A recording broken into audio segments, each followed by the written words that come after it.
on compile toutes ces statistiques-là pour s'assurer que le système tel qu'on l'a conçu maintenant répond aux besoins de tous. L'autre élément important de la loi 13, que vous n'avez entendu et vous n'entendez probablement quotidiennement, c'est la question d'intimidation. Intimidation, cyber-intimidation, qui sont maintenant tous inscrits, y compris dans la loi, qui n'étaient pas là auparavant. Et on a des politiques programmes qui traitent de la question, on a des disciplines progressives, etc. Donc, beaucoup de changements. Et tout est toujours en évolution. Puis certainement, si on a un nouveau gouvernement ou le prochain gouvernement, va regarder ce qui fonctionne, va regarder ce qui ne fonctionne pas. Comme par exemple, certaines dispositions, peut-être qu'ils voient que ça ne fonctionne pas, ça ne répond pas nécessairement aux besoins, mais on va s'adapter en conséquence. Donc, c'est sûr que la loi 13 est là pour venir essentiellement définir ce qu'on entend par intimidation. Intimidation et les ajouts qui ont été apportés à la loi sur l'éducation à partir de la loi 13 traitent cela. Avant, tout récemment, on n'avait même pas une définition de ce que c'est l'intimidation. Et la loi 13 et les notes politiques programmes qui sont venues par la suite sont venus nous donner une définition qui peut-être qu'on l'appliquait, on ne savait pas nécessairement ce que ça veut dire. Maintenant, on a des mots qui s'attachent à cette notion. Et je présume que, comme moi, lorsque vous étiez à l'école, il y a des choses qui se passaient à l'école, des choses qui passaient et étaient acceptées, qui ne sont plus acceptées maintenant. Donc, des chicanes dans la cour d'école, des élèves qui s'appellent par différents noms, ce n'est plus quelque chose qui est toléré, c'est quelque chose qu'il faut qu'on tente de contrecarrer. Le gouvernement a tenté de mettre ça en place pour arrêter les comportements comme ceux-là. Donc, en plus des mots, on a ce que la direction doit faire et tout le personnel enseignant doit faire pour s'assurer de répondre aux exigences de la loi. Donc, lorsqu'on a une suspension, par exemple, pourquoi est-ce qu'on a une suspension? Qu'est-ce que la loi prévoit qu'il faut faire dans les circonstances pour répondre à un comportement qui est inacceptable? Est-ce que, par le type de comportement, on est obligé, à titre de direction, de faire une enquête pour voir si ça mérite un renvoi? Encore, ce ne sont pas les dernières modifications, mais c'est sûr que ce n'était pas là il y a quelques années. Donc, la loi 13 vient ajouter à cela. Vous avez également, dans les notes politiques, je crois que c'est la note politique 145, programme politique 145 qui traite de l'intimidation. Et je parlais tantôt de la définition, comment est-ce qu'on comprend être le concept d'intimidation. Donc, si on décortique cela un petit peu, ce que vous avez à l'écran, le comportement qui est répété, un comportement qui est agressif d'un élève envers une autre personne. Puis le but de ce comportement-là est de causer un préjudice, de causer de la peur ou de la détresse envers l'autre personne. Et ce qu'on entend également, c'est est-ce qu'il y a un déséquilibre de pouvoir entre les gens? Donc, ça peut être un déséquilibre qui est évident, ou ça peut être un déséquilibre qui est perçu. Donc, réel ou perçu étant les mots-clés dans cette analyse. Donc, à titre dans n'importe quel titre, que vous soyez enseignant, je crois que dans la salle, on a des travailleurs sociaux, on a peut-être des enseignants d'enfance en difficulté, surintendants, directeurs. Tout le monde joue un rôle pour contrecarrer l'intimidation. Et tout le monde, en vertu de la loi 13 et d'autres dispositions de la loi, ont une obligation de faire rapport, de faire valoir qu'il y a des choses qui se passent et de les rapporter à la direction d'école pour que des mesures soient prises pour contrecarrer le comportement qui est indésirable. Donc, dans ce contexte-là, comme personne intervenante dans le milieu, vous avez à respecter les politiques qui ont été établies par le conseil. Chaque conseil scolaire a l'obligation, de par la législation, d'avoir des politiques. Et vous en avez une. C'est important que vous la connaissiez. Chaque conseil scolaire fonctionne d'une différente façon. Chaque conseil scolaire a sa propre politique, mais il y a quand même un filon qui est commun, et c'est ce qui découle de la loi sur l'éducation. Quand on parle d'intimidation, la loi prévoit qu'il faut faire des sondages. Donc, c'est des choses qui doivent être faites, c'est des choses qui seraient probablement coordonnées au niveau du conseil scolaire. Est-ce que vous avez un plan de prévention? Non, c'est sûr que c'est quelque chose à développer. Je présume que le conseil en est un. Vous êtes fait la formation, d'autres la formation. Et est-ce qu'on propose de dire tous les élèves qui font l'objet d'intimidation, par exemple? Donc, tout ce sont des choses qui sont prévues par la loi, qui doivent être mises en place au profit des élèves. Maintenant, les responsabilités des directions d'école, à part d'évaluer, à part de faire des enquêtes, les directions d'école ont d'autres nouvelles responsabilités en ce qui concerne les parents. Très important. Et si on parle par exemple, un élève qui est victime d'une agression, par exemple, la direction, après avoir accueilli l'information, a l'obligation de communiquer avec les parents de la victime. Et ce n'est pas simplement de dire qu'il y a eu quelque chose, il y a des obligations qui doivent être respectées par la direction dans cette conversation-là, notamment la nature de l'activité en question, notamment la nature de la blessure si c'est le cas. Est-ce qu'on a pris des étapes pour sécuriser l'élève dans le contexte de l'incident ou à l'avenir pour que ça ne se produise plus? Quelle discipline que nous avons imposée à l'agresseur? Ça, c'est nouveau. Et c'est important. Donc, les parents de la victime ont le droit de le savoir.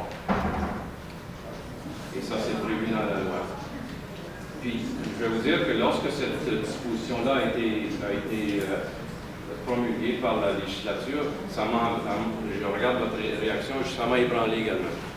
Parce que comment est-ce qu'on est en train de donner de l'information personnelle par rapport à un autre qui ne se rapporte pas directement à son propre enfant? Donc, mais la loi l'a prévu, et donc c'est une notion à retenir, c'est une obligation légale. Par exemple, si vous avez imposé une suspension d'une journée, 2 journées pour un comportement qui était intimidateur, par exemple. Et c'est le premier incident, mais là, l'élève, vous avez peut-être déjà eu des communications avec les parents, c'est peut-être le parent qui vous l'a rapporté. Vous avez à faire le suivi avec le parent pour dire ce que vous en avez fait. Quelle était la conséquence du comportement indésirable de la part de l'élève? Donc, suspension, je l'ai suspendu. Pas plus que ça. Donc, on n'a pas besoin d'aller lui donner dans les grands détails, mais il faut que le parent sache qu'il y a quelque chose. Oui. Par exemple, s'il n'y a pas de suspension, mais que la direction et l'équipe d'école ont décidé que l'élève intimidateur devait rencontrer le travailleuse sociale, alors ça, moi, le travailleuse sociale, je serais vraiment... Oui. Qu'elle laisse des fois la confidentialité. Mais j'accepte ça, puis j'en ajoute un là-dessus. Qu'est-ce qui arrive lorsque on parle d'un élève avec un PV? Et l'élève ne comprend pas les conséquences de son comportement. On a fait l'évaluation des facteurs atténuants. Comment expliquer ça à l'autre parent? Ah bien, non, il n'y a pas eu de... On a parlé à ses parents, puis tout est correct. La réponse, vous allez avoir une réponse qui va être négative. Ça ne sera pas bien perçu. Comment ça se fait? Donc, vous devez être prêt pour cela. Si la mesure, la conséquence du comportement n'était pas une suspension, mais était on va s'organiser pour que l'élève rencontre la travailleuse sociale. Est-ce qu'on dit aux parents? Il faut le faire de façon très délicate. Sans dire. Je trouverais une façon, si j'étais dans vos souliers, je trouverais une façon de dire est-ce qu'on est en train de s'en occuper à l'interne plutôt que de donner des par rapport au service qu'on va lui offrir. Ce qui est également important. Est-ce qu'on a le droit d'indiquer que l'élève a été... Non. Non, c'est ça. Non. Donc, dû à l'équipe l'équipe a décidé que... Tout ce que vous avez à donner, c'est la nature de la discipline. Donc, il y a un suivi interne. C'est la nature. Oui. Quand on dit c'est un suivi interne, c'est la nature de la discipline. Mais ce n'est pas nécessairement dire combien de jours vous êtes en train de dire. Il y a quelque chose qui se passe, qu'on est en train de faire, il a été suspendu par exemple. On n'a pas besoin de dire pour 20 jours. Il y a eu quelque chose pour que le parent sache que vous l'avez pris au sérieux. Et c'était le but de la législation lorsqu'elle a été passée, pour que les conséquences découlent des agissements. Vous devez également, pour les parents de la victime, indiquer le cas échéant des appuis que vous donnez à cet élève-là pour répondre aux problèmes. L'envers de la médaille, vous avez également à parler aux parents de l'agresseur. Et notez que si vous êtes dans un processus d'enquête envers un renvoi, vous avez l'obligation de parler à l'élève aussi. Okay? En fait, vous devez parler à l'élève à toutes les fois où est-ce que vous avez imposé.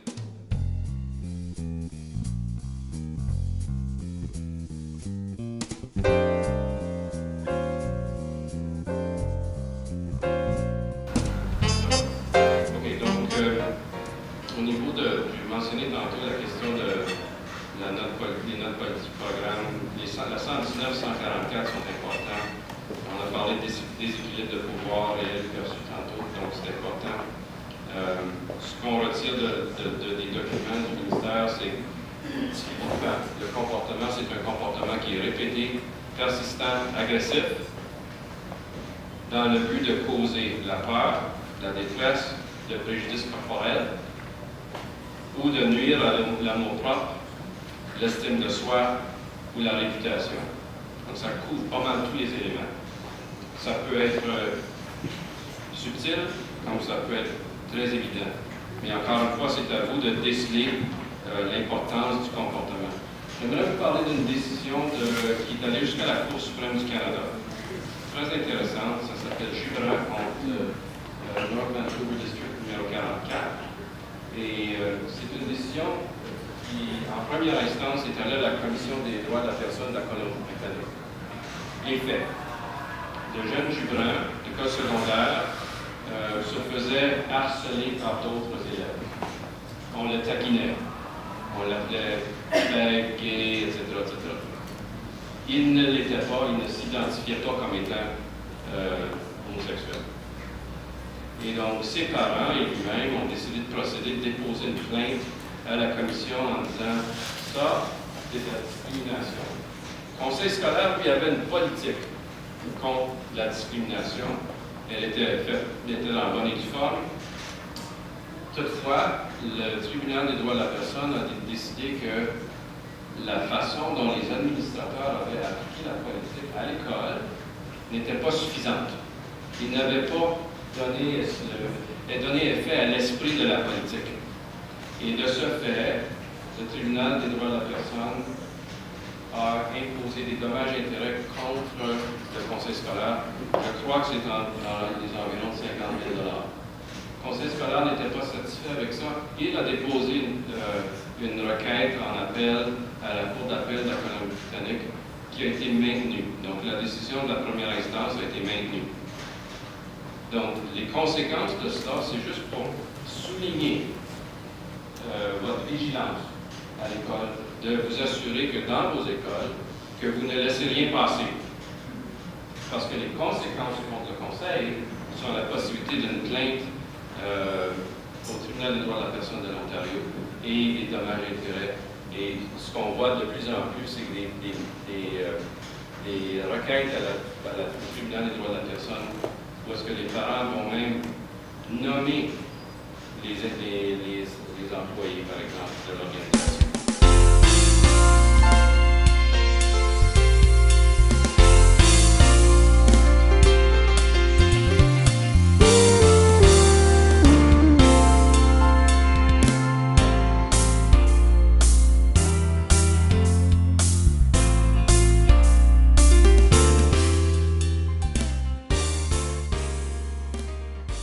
Quelles sont les obligations de l'école peut-être engendrer une autre démarche additionnelle en fonction de la présence du jeune dans l'école à cause de cette deuxième étape? C'est une excellente question. Et je vais vous poser une question. Est-ce que le deuxième exercice a un impact sur le climat de l'école? Tout probablement, oui. Bon, ça c'est votre test. Ça c'est le test. Si ça a un impact sur le climat scolaire, vous allez faire la démarche que vous allez ajouter à la démarche que vous avez déjà entreprise. Et pour la suspension, le seul recours du parent, c'est de faire enlever la mention de la suspension dans le DSO. Pour le renvoi, pas la même paire de manches du tout. Pour le renvoi, vous allez avoir une audience. Et l'audience, dépendant de la façon dont c'est structuré avec votre conseil, vous allez avoir des conseillers scolaires qui vont traiter de la question et c'est un comité qui découle du conseil scolaire qui va entendre à savoir si la recommandation que vous faites pour un renvoi devrait être acceptée ou non. Donc, si on accepte votre recommandation ou non. Vous pouvez vous imaginer les conséquences de l'élève qui gagne au niveau de la pelle. Parce qu'il revient à l'école, il est pas mal fier de lui. L'importance de s'assurer qu'on a la preuve, qu'on a le rapport qui est bien fait, qu'on fait une bonne présentation au conseiller scolaire pour faire maintenir votre discipline. Et j'en ai vu des directions qui se sont faites surprendre parce qu'ils n'étaient pas prêts, parce que le rapport n'était pas complet, parce qu'ils n'avaient pas suivi toutes les pistes pour aller chercher la preuve, puis le parent arrive à l'audience et dit « Il n'a pas fait ça ». Ceci dit, sans aller dans les grands détails des facteurs atténuants, même si vous avez un élève qui a un PEI, ça ne veut pas dire qu'il ne peut pas appliquer une mesure disciplinaire. Elle doit être raisonnable. Et est-ce que cet élève-là pose un risque pour les autres? Ça, c'est l'autre élément qu'il faut tenir compte. Et sur cette base-là, vous êtes en mesure d'imposer des mesures disciplinaires dépendant des circonstances. Le rapport de la direction, j'ai mentionné tantôt, il faut qu'il soit bien fait. Donc, vous allez l'organiser de façon chronologique. Vous allez avoir du langage simple et concis. Remarquez que j'ai dit tantôt que ce n'est pas des gens du milieu d'éducation. Donc, vous allez limiter vos commentaires à des faits. Vous avez certainement à éviter de vous dire, lorsque vous récupérez votre preuve, allez chercher à la source de l'information. Tenez compte, encore une fois, qui va lire. Les parents vont lire votre rapport. Les parents doivent le comprendre. Et en fin de compte, votre rôle, c'est de défendre votre rapport et votre recommandation. Question. Dans les enfants en 6 ans, une suspension, On n'en donne pas. un peu d'avantage à avoir. On regarde plutôt vers d'autres choses, mais c'est rare d'avoir une suspension pour un élève en sa première année. Ça ne veut pas dire que c'est impossible. On a un devoir de rapporter. Mais jusqu'à une suspension, c'est là qu'il faut se questionner. C'est ce que vous allez probablement avoir aux dates que Jean-François vous a dit tantôt. Et que le cellulaire ne sera pas allumé pendant les heures de classe. Vous ne pouvez pas l'arrêter d'avoir le cellulaire, je présume, mais je pense que vous êtes en mesure de dire pendant les heures d'instruction que ça ne sera pas toléré. Il y a une différence entre l'élémentaire, puis l'intermédiaire, puis le secondaire. Examiner, Stéphane? Code de conduite. J'en ai fait dans mon bureau.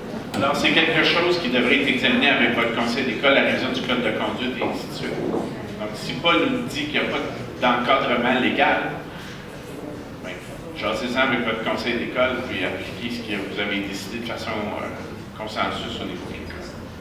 Travaillant dans la région de Prescott-Russell, la SAE m'appelle pour obtenir des informations d'élèves qui vont déménager à Greenville parce que je travaille dans le secteur de Hawkesbury, justement de l'université. Alors, les parents qui déménagent à Greenville ou ailleurs au Québec, bon, c'est la région, la SAE me demande des informations concernant leur adresse ou encore concernant l'école que l'enfant fréquente. Maintenant, avec la dame que j'ai parlé ce matin, elle me dit je n'ai pas vraiment d'obligation à donner l'information à la SAE, mais elle va se vérifier avec vous cet après-midi. Je ne connais pas le fonctionnement interne de l'aide à l'enfance. Je ne sais pas si l'aide à l'enfance des communications, aurait des communications avec le DPJ. Mais c'est sûr que si on a un élève qu'on soupçonne être en danger et qu'on applique, nous, on est sujet à l'article 72 de la loi qui dit qu'on a une obligation de faire rapport, de signaler. On fait le signalement, on ne pose pas de questions, on fait le signalement. Puis ensuite, votre responsabilité est dégagée. Donc, qu'il demeure en Ontario, qu'il demeure au Québec, vous êtes sujet à la loi ontarienne. Et je dirais que je renverserai le fardeau, puis ce serait à l'aide à l'enfance de faire ce qu'elle a à faire pour faire les suivis. Si la question, c'est la sécurité de l'enfant est en danger. Je pense que ça revient au commentaire de Mme ce matin où il y a eu des ententes interprovinciales entre les deux. Communiquer avec l'aide de l'enfance locale, ça c'est Valoris ici, c'est celle qu'on a vue ce matin. Et puis jaser avec eux autres pour voir comment est-ce qu'on peut collaborer. C'est toujours une question, parce que des fois on reçoit ça à notre bureau, nous autres, des appels des gens qui disent est-ce que tel élève habite encore à tel endroit? Est-ce qu'il est à l'école aujourd'hui? Puis quand c'est pour une raison de protection, nous autres, on les guide. Nos secrétaires savent comment ou à peu près quoi répondre, mais quand c'est pour des raisons de protection, on agit plus rapidement que simplement pour un échange d'informations, pour aller en cours ou pour autre chose. Mais appelez l'aide de l'enfance locale, puis assurez-vous que l'entente interprovinciale est bel et bien respectée. Comme quand vous nous appelez, nous autres, des fois, on est embêtés avec des mots de questions, là, parce qu'il y a beaucoup de questions grises, ou à réponse grise. Vous partagez un peu la responsabilité avec nous autres à ce moment-là. Puis quand nous autres, on communique avec nos avocats, bien là, on partage, c'est un partage. Donc, mon conseil, c'est communiquer avec l'aide de l'enfance locale, si jamais ça vous arrive. Ismaël? Pour l'arrestation d'un élève sur les lieux de l'école. Ce matin, on en avait parlé un peu. Est-ce que il a fait un vol, bon, les policiers viennent, ils veulent lui mettre le melon. Si ce n'est pas un problème de danger, il ne présente pas, il n'a pas d'arme, mais parce que il avait fait un méfait, à l'extérieur ils veulent l'arrêter et lui mettre des menottes. Est-ce que je peux m'y opposer et dire non, vous ne le ferez pas sur le terrain de l'école, attendez qu'il soit à l'extérieur ou revenez un peu plus tard, je le garderai, ou je n'ai aucun pouvoir et ils peuvent venir faire l'arrestation comme ils veulent, quand ils veulent. J'aimerais voir le mandat d'arrestation. Et si le mandat d'arrestation est très clair, vous n'avez pas le choix. Ce que vous pouvez faire, c'est d'atténuer la difficulté, atténuer ce qui se passe à l'école en demandant à la police de rencontrer l'élève dans un endroit isolé, peut-être dans votre bureau, au lieu que vous le fassiez venir dans votre bureau pour le faire. Mais s'il y a un mandat, je pense que vous êtes limité. Je devrais demander un mandat. Ils vont l'avoir le mandat. Oui. Mais encore une fois, ça nous est arrivé il y a quelques semaines, puis on a demandé aux policiers d'agir à l'extérieur des autres écoles. Ils ont collaboré. Dans une autre situation, on a demandé aux policiers de ne pas menotter l'élève. Mais je pense qu'il faut avoir ce dialogue-là, l'engagement de l'élève de collaborer aussi. Si l'élève se met à courir partout dans l'école, évidemment, il va y avoir de l'action prise. Mais sinon, si tout le monde collabore, les policiers, normalement, ils comprennent la situation. Souvent, l'enfant sans difficulté, c'est qui a le droit de signer le CPA, qui a le droit de signer le PEI, ou de recevoir l'information dans le DSO quand les parents sont séparés ou divorcés. Donc, une des questions qui nous a été donnée ce matin, c'est, il y a quelques semaines, lors d'une séparation, les deux parents informent des préarrangements légaux, des résultats de la médiation. Sommes-nous tenus de respecter sa parole malgré l'absence de documents légaux? Comment on agit à l'école quand un parent s'oppose à la décision de l'autre? On la voit souvent, celle-là. La réponse est vous allez agir basé sur l'ordonnance qui est dans le DSO. Vous n'allez pas accepter la parole d'un ou de l'autre des parents. Vous allez exiger que l'ordonnance ou l'entente vous soit donnée pour être remise dans le DSO. C'est important. La loi prévoit que les deux parents ont la garde. Et à moins d'indications contraires dans une ordonnance ou un accord de séparation, la garde est égale. Autrement, on peut avoir la garde et un droit de visite. La différence entre la garde, vous savez sans doute, la garde, c'est la personne qui va prendre les décisions pour l'éducation et la santé de l'élève. Le parent qui a l'accès, droit de visite, peut être informé au sujet de l'éducation et de la santé et le bien-être de l'élève. Donc voilà la distinction. Mais il faut être très certain. Je pense que la deuxième partie de la question traitait de comment on doit réagir. Puis mon conseil, c'est d'éviter à tout prix d'être mêlé dans des affaires matrimoniales. Éviter à tout prix de donner de l'information à un parent contraire aux intérêts de l'autre, parce que ça va revenir, ça va vous nuire, vous allez vous faire sommer à comparaître en cours pour donner un témoignage, et vous allez être mal pris lorsqu'on vous allez être en interrogatoire ou en contre-interrogatoire, et vous devez répondre autrement, ou vous allez répondre autrement que ce que vous avez dit à maman ou à papa. C'est dangereux. Donc, on va respecter les ordonnances. On doit avoir des ordonnances, mais on ne se met pas dans le feu de l'action entre eux. Mais appelez-nous un de nous trois, puis on va s'en mêler, parce qu'à un moment donné, l'aide de l'enfance, des fois, pense qu'ils arrivent avec leur lettre en tête de dire ce parent-là n'a pas le droit de parler à l'élève. Mais le seul document légal, ça va celui qui est notorié au niveau de la cour. Donc, embarquez-vous pas non plus dans ces débats-là. Puis si oui, appelez-nous. Deux parents avec la garde partagée, voulant avoir une différente approche par rapport au CIPR et les services découlant du PEI. Un parent n'étant pas d'accord avec le placement, et l'autre parent disant « Moi, je suis d'accord avec le placement, puis je veux les services. » Et le conseil dit « Bien, on fait que ça. » Puis je me dis « Bien, la loi ne prévoit pas cette éventualité-là. Donc, comment est-ce que vous réagissez à titre professionnel dans ces circonstances? Il faut toujours aller au principe de base.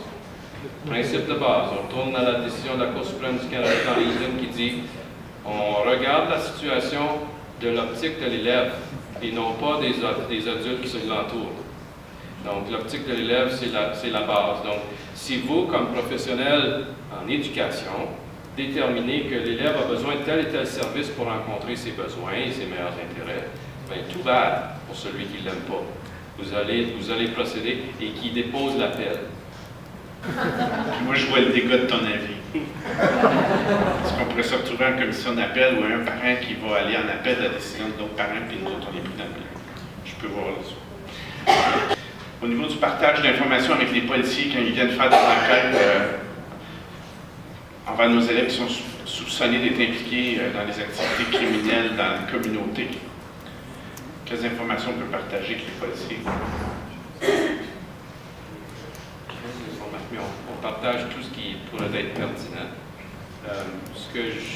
Ça découle un petit peu de la question qui a été posée tantôt par rapport à la police qui arrive et qui veut menotter l'élève.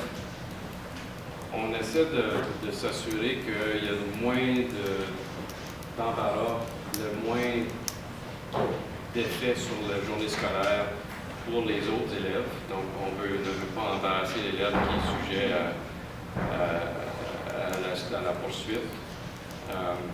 Dans le contexte, et puis ceci, ça s'applique surtout au niveau secondaire, je dirais, où est-ce qu'on verrait ceci. Vous avez peut-être même enquêté sur le même événement, les mêmes éléments, et à savoir si la police aurait accès à vos notes et votre dossier. La réponse est oui, vous allez partager votre information. Donc, Stéphane mentionnait tantôt, mais on essaie que ça se passe le moins possible à l'école. Oui, c'est sûr. C'est sûr. Puis d'habitude, la police va coopérer avec votre demande. Encore une fois, pour assurer qu'on a le moins de difficultés à l'école et avec les autres élèves. Si on a besoin de faire une enquête à l'école, mais qu'ils le fassent dans un endroit qui est ségrégé, à l'extérieur de la vue des autres élèves. Qui fait l'enquête en premier, l'aide de l'enfance, les policiers ou la direction d'école? Moi, ça ne me dérange pas qu'est-ce que les autres font. C'est l'école qui prime, puis vous ne pouvez pas vous dégager de votre responsabilité en vertu de la loi de faire votre enquête. Vous allez faire votre signalement, l'aide à l'enfance fera son travail de son côté, la police va faire son travail de son côté. On ne va pas se mettre dans le trou, dans les jambes de la police ou de l'aide à l'enfance en faisant son travail, mais ça ne veut pas dire qu'on va arrêter de faire notre enquête. N'oubliez pas, si c'est une question qui relève de l'article 310, on a une enquête à faire. L'enquête, il faut qu'elle soit faite. Il faut qu'elle soit faite dans un délai très court pour être capable de rencontrer l'échéancier, d'avoir une audience de renvoi dans les 20 jours suite à la discipline, que la discipline a été imposée. Donc, on ne peut pas arrêter le processus et attendre que les autres réagissent parce qu'on va manquer nos délais. Et l'élève va bénéficier potentiellement en grande partie d'un renvoi qui l'envoie à la relance et où il peut obtenir les services et les appuis nécessaires en espérant que ça va répondre à ses besoins et qu'il puisse revenir à l'école sans causer plus de brouhaha que nécessaire. Et récemment, des décisions reliées au téléphone cellulaire, la fouille du contenu des téléphones cellulaires. Peut-être y aller par étapes, parce qu'à l'élémentaire, il y a des écoles qui ont des casiers. Et il y en a qui sont barrés, il y en a qui sont pas barrés. Puis comment est-ce qu'on agit? Conseil pour les directions. Et la première chose, je crois qu'il faut s'assurer que le code de conduite indique clairement que le casier appartient à l'école et qu'il est sujet à la vérification. Contrairement aux agents de police, à titre de direction d'école, les directions d'école ont des droits plus larges, plus grands que la police. La police peut seulement réagir en vertu des soupçons raisonnables, disons, tandis que la direction d'école aura d'autres droits de procéder à une fouille. La question des fouilles, il y a une décision qui provient de Windsor, du conseil St. Clair catholique, où est-ce que le directeur avait dit à la police locale: vous pouvez venir sur les lieux d'école n'importe quand, amenez vos chiens, pas de problème. Et une bonne journée, la police soupçonnait potentiellement qu'il y ait de la drogue dans un casier, donc avec l'invitation ouverte que la direction avait lancée, ils sont venus avec les chiens et comme de raison, ils ont trouvé le casier avec la marijuana. Et je peux raconter l'histoire, mais essentiellement, les fruits de la fouille ont été rejetés parce que c'est contraire à l'article 8 de la Charte, étant une fouille abusive.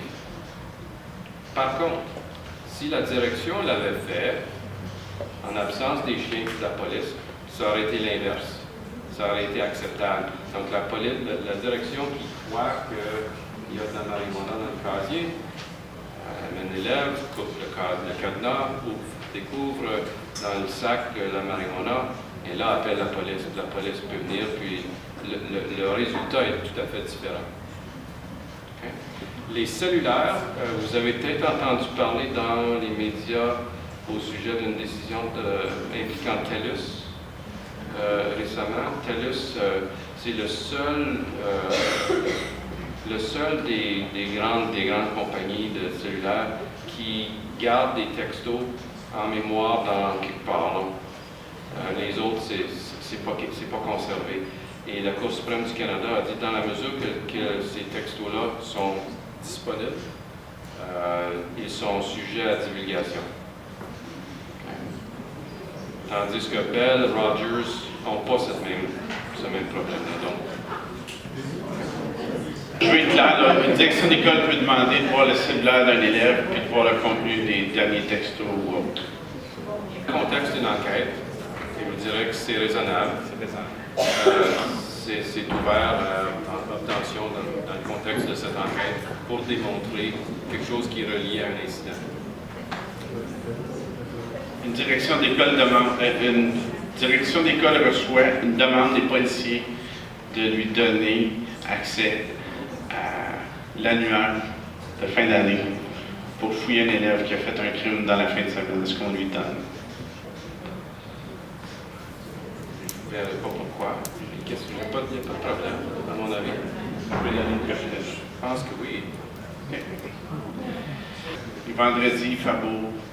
On vient après l'école, les parents ne ramassent pas l'élève, on est pris qu'un élève jusqu'à 5h, 6h. On joint le parent finalement, le parent nous dit mets-le sur le taxi et envoie-le-moi à la maison. Qu'est-ce que je fais? Quelle est ma responsabilité? Je vous conseillerais de ne pas le faire. En fait, non, je ne vous permettrai pas de le faire. Si vous me posiez la question, je dirais non. Et la réponse de monsieur, tout à fait précise. Et à ce moment-là, souvent l'enfant peut manquer d'autobus, il peut arriver différentes choses. Qu'est-ce que vous suggérez dans cette situation-là? Les 6 heures de soir, par exemple, l'enfant est à l'école, le parent te dit, s'il vous plaît, mettez-le sur un taxi. Qu'est-ce que le parent, il n'y a pas de dévoiture, il dame. Je veux juste savoir quelle est la solution proposée. Moi, j'appellerai la police. C'est la police. Je ne sais pas qu'est-ce que vous faites là encore à 6 heures. 4h moins quart jusqu'à 6h, puis il n'y a pas de réponse. À un moment donné, effectivement, ce qu'on avait dit tantôt, puis dans ta communauté, c'est vrai que c'est particulier. La réponse ne change pas. À un moment donné, vous devez vous dégager de la responsabilité, puis le seul recours à ce que je puisse voir, c'est d'appeler la police. Et moi, le vendredi soir, je ne veux pas rentrer chez moi à 8 heures. Et j'avais déjà fait la démarche de l'aide à l'enfance, de la police. Ils sont venus, ils étaient à 8 heures le vendredi soir. Et non, merci. J'ai compris après ça que je vais l'embarquer sur le taxi, dans mon auto. J'avais fumé mon agent d'assurance. Je me mets toujours assis à l'arrière. Mais quand on travaille au centre de d'Ottawa, dans des communautés très difficiles, il y a des gens qui arrivent au pays, qui n'ont aucune connaissance de leurs voisins. Ils ne savent même pas comment fonctionne l'autobus. Des fois, ils sont dans des situations épouvantables. J'ose espérer, par contre, si jamais le jour je suis dans le groupe, Vous allez nous appeler. C'est pour vous protéger. Mais Denis, effectivement, je pense que les décisions sont plus de cœur que de tête. Puis à un moment donné, celles-là, on va les examiner. D'abord, que ça ne devient pas la norme. Suzy, tu avais une question? Tantôt, qui se retrouve dans le DSO, qui se met en tête de soit valoriste ou la SAE. On en voit beaucoup dans les dossiers scolaires, ça. Ils sont aussi signés par un avis ou quelqu'un de légal. On n'est pas le nom, mais je le sais que c'est un avocat. Est-ce que ça a le même poids qu'une ordonnance de cours? Je suppose que non. Alors, cette lettre-là est comme la lettre du Charnier qui est juste en tête de valoriste, c'est ça? Oui. OK. On veut avoir une ordonnance. Merci. Parce qu'on en voit beaucoup dans les dossiers scolaires récemment de ces lettres-là. Ça pourrait être aussi une lettre en tête d'un autre cabinet d'avocats qui représente le papa ou la maman qui est en chicane avec l'autre. Donc, on pourrait se retrouver qu'une pile de lettres, mais ceux qui sont authentifiés par la Cour, c'est celles-là qui vont être respectées. Ou c'est un accord de séparation qui traite de la question de la garde. Ce serait au DSO. Denis. Une de mes préoccupations, c'est l'équilibre entre les droits des enfants et puis des enseignants, la sécurité des enseignants, parce que dans les classes des IEL, TSA, vous savez tous, ils sont crachés au visage des enseignants parfois, l'équilibre entre les facteurs atténuants et la protection du personnel. Il faut se mettre dans le contexte du travail. C'est sûr qu'il y a des risques importants à travailler dans ce milieu-là.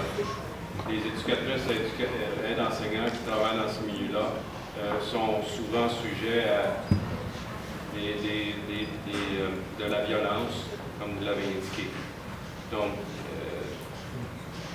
on pourra en parler longtemps. C'est vraiment découlant de la loi 168, et à savoir à quel point ils sont prêts à encaisser le genre de comportement. Donc, il n'y a pas une réponse claire et précise à cette problématique-là, sauf qu'il y a une certaine acceptation du risque découlant de la nature du travail.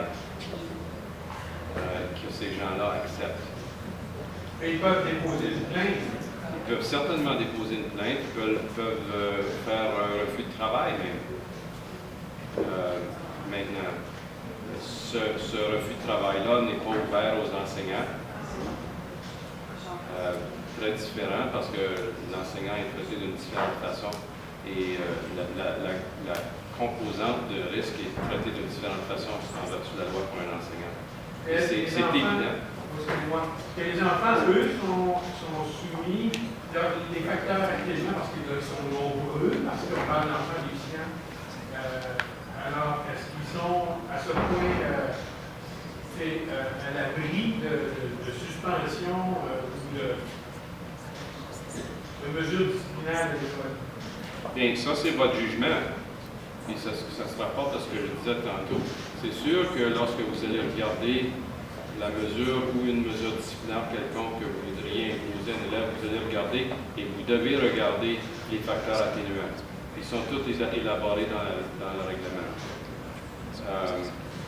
Et généralement, ces élèves-là vont bénéficier du règlement et ça va avoir un impact sur la mesure qui serait appliquée. L'envers de la médaille, c'est est-ce que la présence de l'élève crée un risque qui est inacceptable? Et si c'est le cas, et si l'école n'est pas en mesure de comprendre, par exemple, c'est quoi qui déclenche le comportement? Quelle est la fréquence, l'intensité, etc. Vous pouvez passer à travers tous les critères. Et si on n'a pas au DSO, par exemple, un avis d'un professionnel qui traite les questions, qui traite des éléments déclencheurs, bien, ça ouvre la porte à d'autres choses. Et la loi sur l'éducation ne vous donne pas beaucoup d'outils. Il y a un seul outil où est-ce que vous pourriez, à titre de direction d'école, appliquer votre discrétion. Et si vous regardez la loi sur l'éducation, il y a une section, il y a un article, c'est l'article 265, qui traite de vos pouvoirs. Et vos pouvoirs, il y en a un quand vous arrivez à l'alinéa 265.1m, qui dit que vous, à titre de direction, avez la discrétion et le pouvoir de demander à un parent ou d'exclure un élève de l'école. Complètement séparé du processus disciplinaire qu'on a discuté tantôt. Et incidemment, le 265.1m, c'est vraiment drastique comme recours, mais c'est lorsque vous êtes rendu au point où est-ce que vous n'avez plus de réponse. Et vous allez parler à votre agent de supervision avant de le faire. Parce que ça ouvre la porte à tout le potentiel de dommages-intérêts contre le conseil parce qu'on n'est pas en train d'offrir les services en éducation qui sont mandatés par la loi sur l'éducation et le Code des droits de la personne. Okay?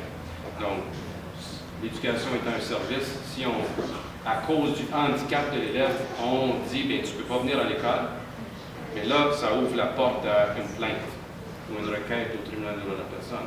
Donc, comment est-ce qu'on fait pour répondre à la plainte qui va être faite? Bien, il y a une couple de façons. Juste pour vous dire, dans mes 19 années de pratique en droit d'éducation, avant la semaine dernière, j'avais recommandé ça à 2 reprises. Une fois avec Stéphane, où est-ce qu'on l'avait fait, justement dans des circonstances très semblables à ce que vous décrivez. Mais je ne sais pas ce qui est arrivé dans la province la semaine passée, mais j'ai dû le faire 2 fois. Et donc 4 fois dans ma carrière. Et les 2 fois où est-ce qu'on l'a fait, c'est qu'on avait des parents qui ne voulaient pas participer au processus. Essentiellement, ils les amenaient à l'école, puis on devait faire de quoi avec ces enfants-là. Et on avait besoin de l'appui de la famille pour que l'élève obtienne les services. C'est pas qu'on ne veut pas offrir l'éducation, mais il y a quand même une limite à où est-ce qu'on peut aller.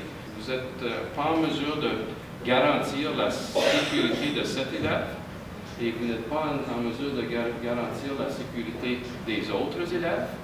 Et donc, vous avez une ouverture d'appliquer 265 en lui donnant un enseignement à domicile, tant et aussi longtemps que 4 conditions soient remplies. 1. Rapport. 2. Rencontre multidisciplinaire. 3. Plan de réintégration. Et 4. Un contrat avec l'enfant lors du retour. On regarde ça de la position de l'enfant. Et c'est jamais au sujet d'argent, c'est vraiment au sujet de la position vue de l'enfant. Et l'enfant est en naufrage, l'enfant a besoin d'aide, maman ne veut pas y donner. Donc nous, on ne va pas se retrouver dans le jeu comme celui-là.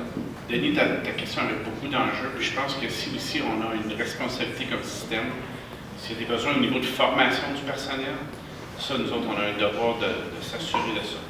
Donc, exemple, s'il y a besoin au niveau de CPI ou autre, au niveau de techniques spécialisées, ça, comme instance, on a besoin d'y voir.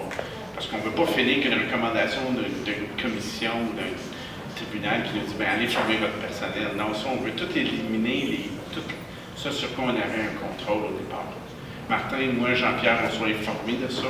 Même si vous avez un petit soupçon d'y penser, parce que c'est le dernier recours.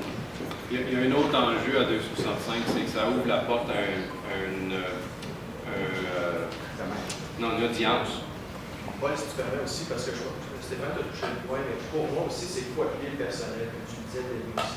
Parce que quelque part, souvent, ce qui va arriver, c'est quand on va faire ces rencontres multi-là, on va demander un moment de recul pour mobiliser l'équipe du conseil, on s'installe ensemble, on passe en revue le cas.